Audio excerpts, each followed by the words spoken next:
latest technology and the largest team of 5 meteorologists.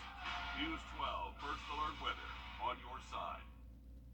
When you're hurt in an accident, you need someone you can trust, who can get results. Call George St. Gentry Lawyers at all nines. George St. Gentry Lawyers has experience helping people just like you. If you've been hurt in a car wreck, call all nines. We'll take care of the rest.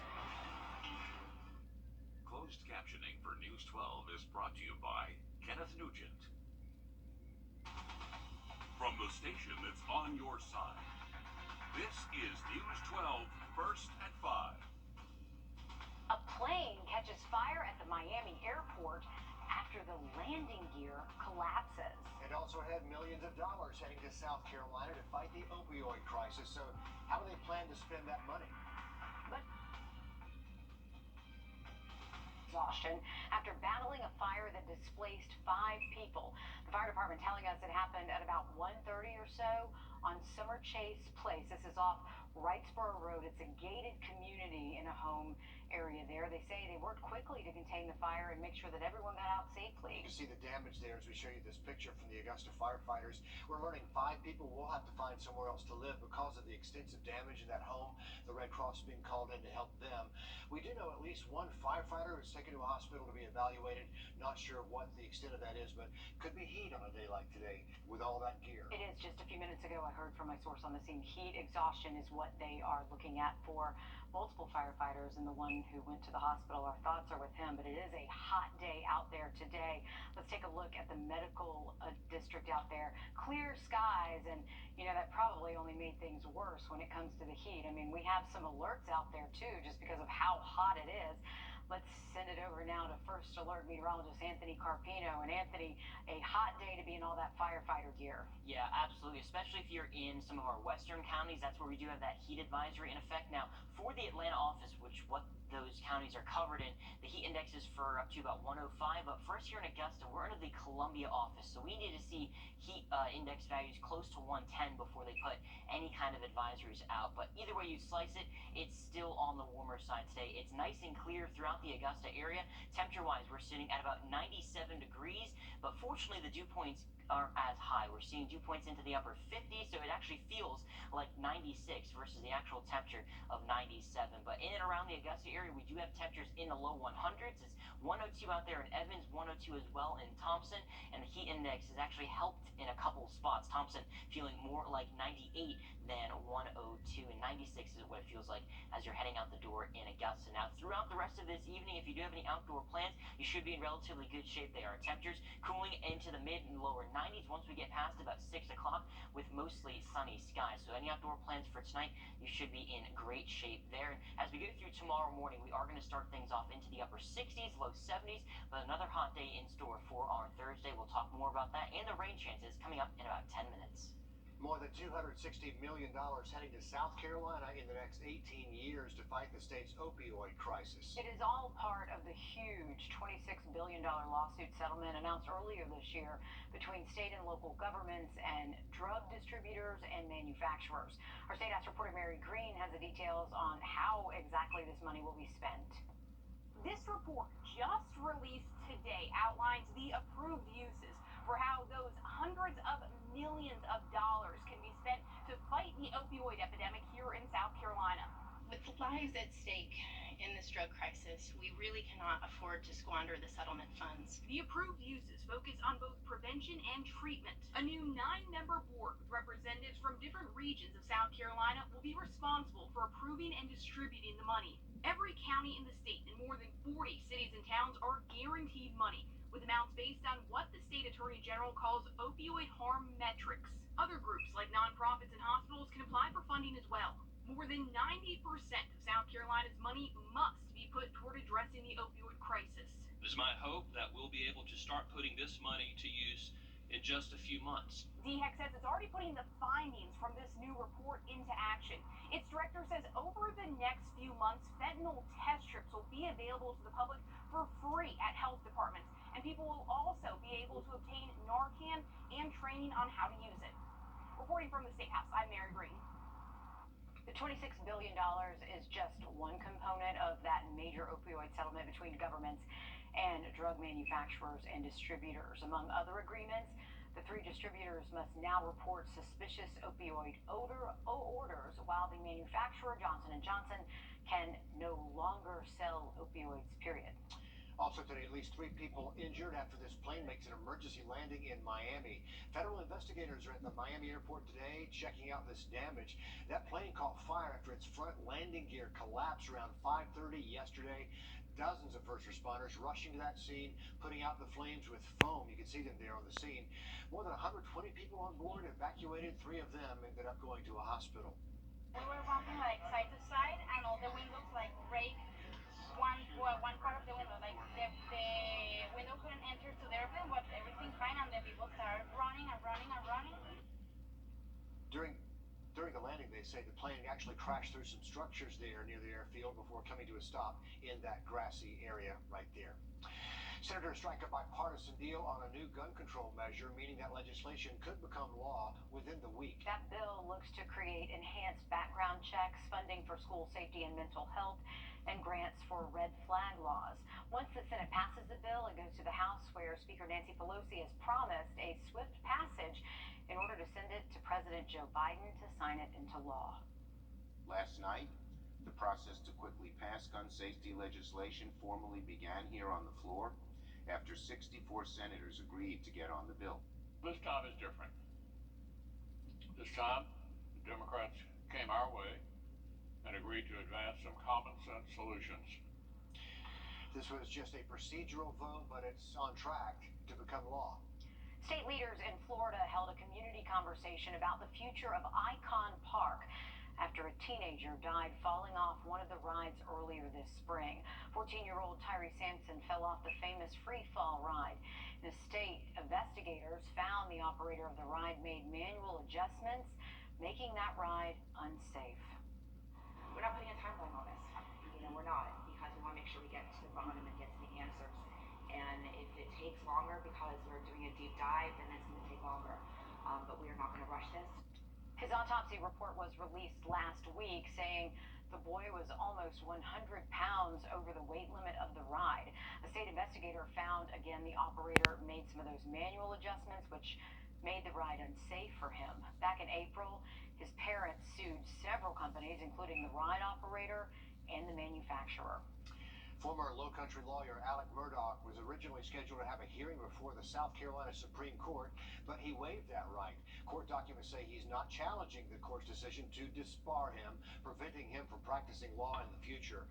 Murdaugh facing a total of 79 charges and is accused of defrauding victims of almost $8.5 million. A man in Florida owes his life to some quick thinking and a burst of adrenaline. He is sharing the experience ahead on News 12, first at 5. Anthony? We're going to be talking about some more warm temperatures for tomorrow, and those rain chances starting to increase as we get closer to the weekend. The full forecast coming up next. Continuing coverage of this massive fire burning right now on one of Georgia's barrier islands. Georgia Forestry says parts of St. Catherine's Island, that's in Liberty County, have been burning now for almost 2 weeks. More than 150 lightning strikes sparked the flames. They estimate anywhere from 800 to 1,000 acres are either on fire or have already burned. This is the worst it's ever been. It's become such a nightmare with the smoke and continuing on, and it'll slow down a little bit, then it'll pick back up. And flames and flames and flames. There's no road leading there, so they've had to use helicopters and planes to drop water from above. The Forestry Commission says they're trying to preserve areas of archaeological and cultural importance, which really complicates their efforts to put the fire out. That's a tough, remote area as they try to fight that fire. I mean, you think of the drought conditions that they're seeing too. So coastal areas of Georgia, South Carolina have severe drought going on right now, and us in the CSRA just abnormally dry. So everybody can use some rain, but I think if we could share the rain and share the wealth, I think we'd put it all toward them. Just the entire island essentially up in flames there. Incredible. Think about the sea breeze they're fighting too. Every afternoon you said the flames come back. I mean, it gets very still, and then all of a sudden the wind is whipping 20 miles an hour. Yeah, absolutely. You can see that even on satellite sometimes. You have the sea breeze move in, and you can actually see it push all the clouds inland, and that's where you also get those showers to form and all of those lightning strikes that started those fires too, coming from those thunderstorms. So incredible stuff there. For now, we're not seeing any showers in the CS area, but that will change as we go through the next couple of days. For now, we are nice and sunny with temperatures warm. 97 degrees is the current temperature, feeling like 96 thanks to those dew points into the upper 50s. As we go through the next several hours, we're going to be cooling out of those upper 90s and low 100s, eventually getting into the 60s by tomorrow morning. But still very warm right now across the CSRA, with many locations getting into the low 100s. Slightly cooler between Bushfield, Waynesboro, even Millen coming in the upper 90s, with everyone else feeling toasty. The warm spot Edgefield at 104. But notice the heat index. It's 104 in Edgefield, but it feels like 97.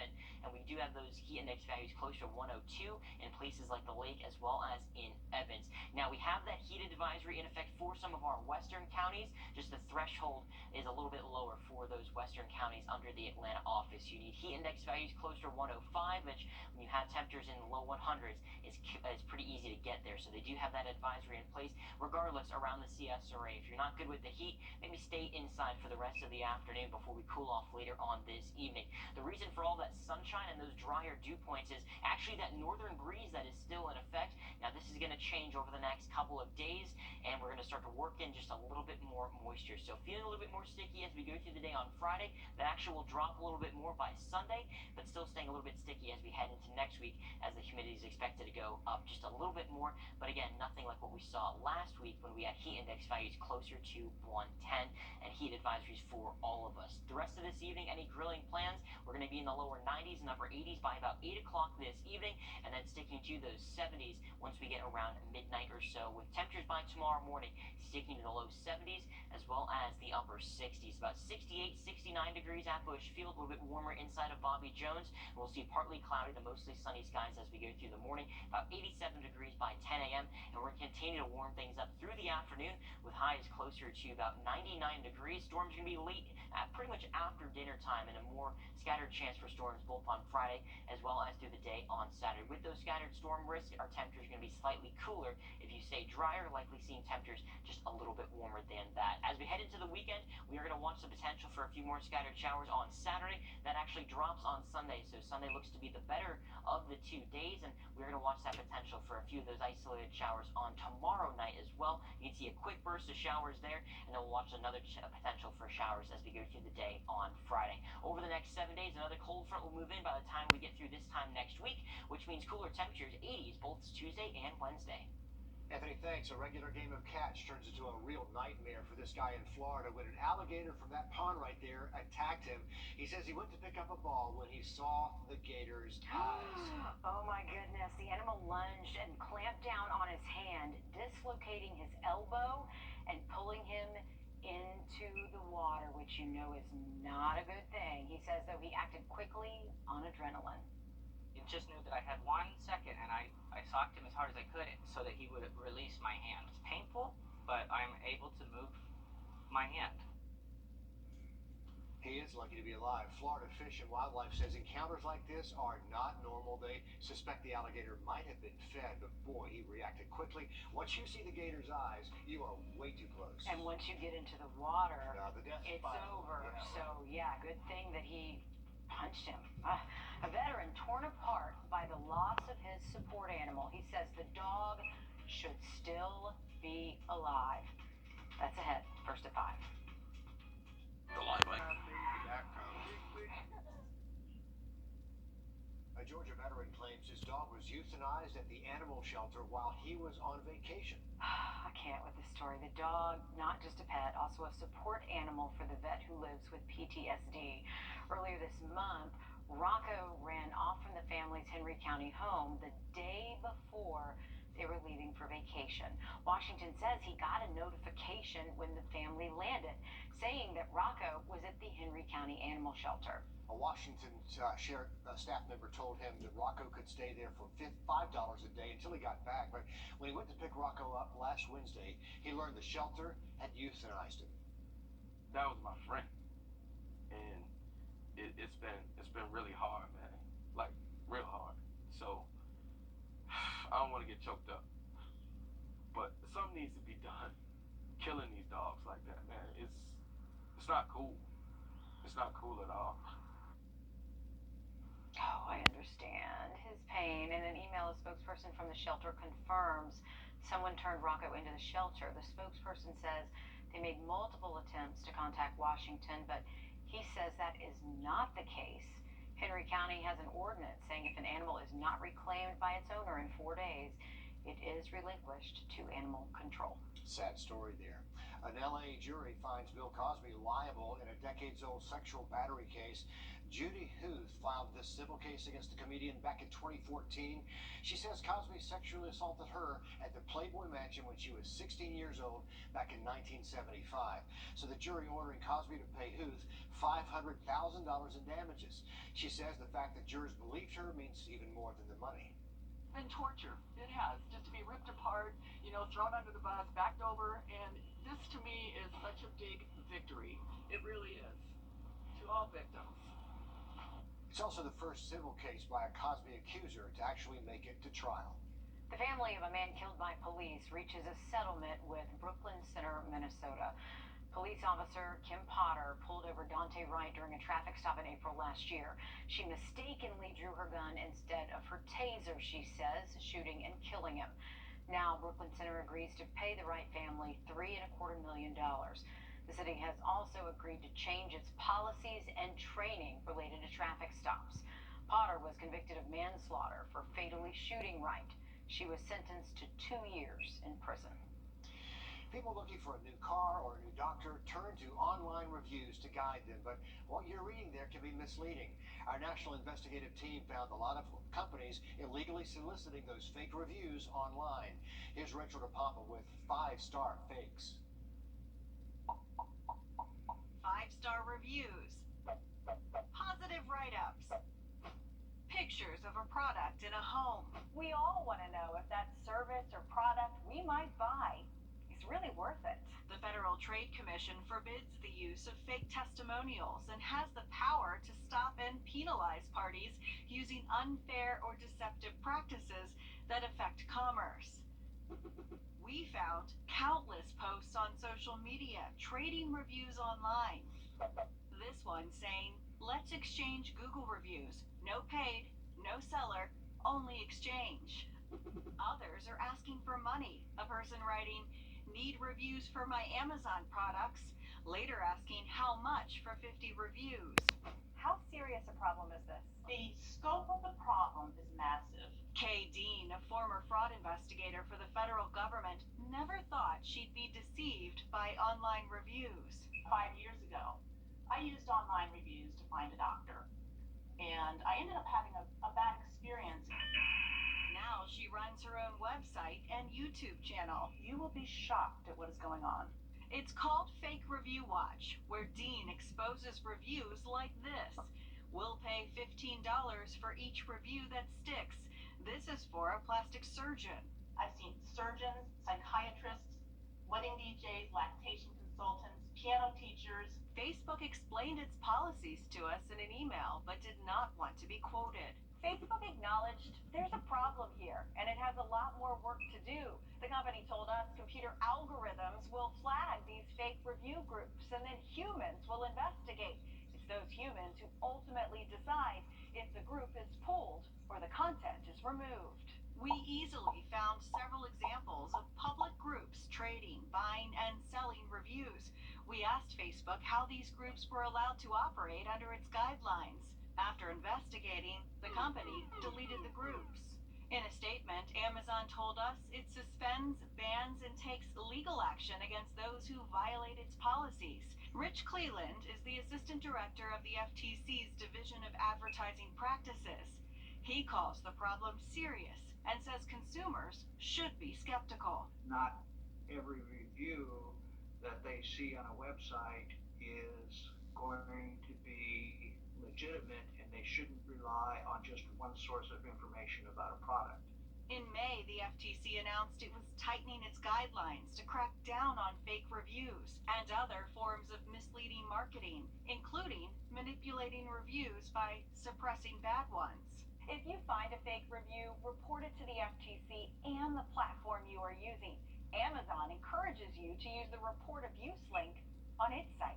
If every single review of that product is 5 stars, think twice. If you see rapid fire reviews, all made within hours of each other, you should be skeptical. Read the positive and negative reviews. Look at the language. If it mentions getting a free product, has poor grammar, or just sounds like an advertisement, it likely is.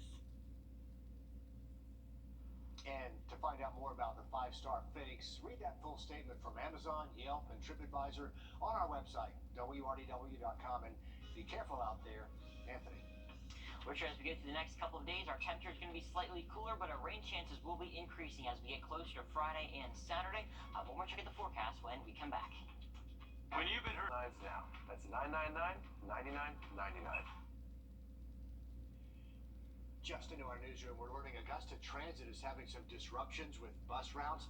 They say those changes are for Route 2, West Parkway, and Route 4, Turpin Hill, also Route 6, Gordon Highway. Officials say the disruptions are because of repairs for the buses.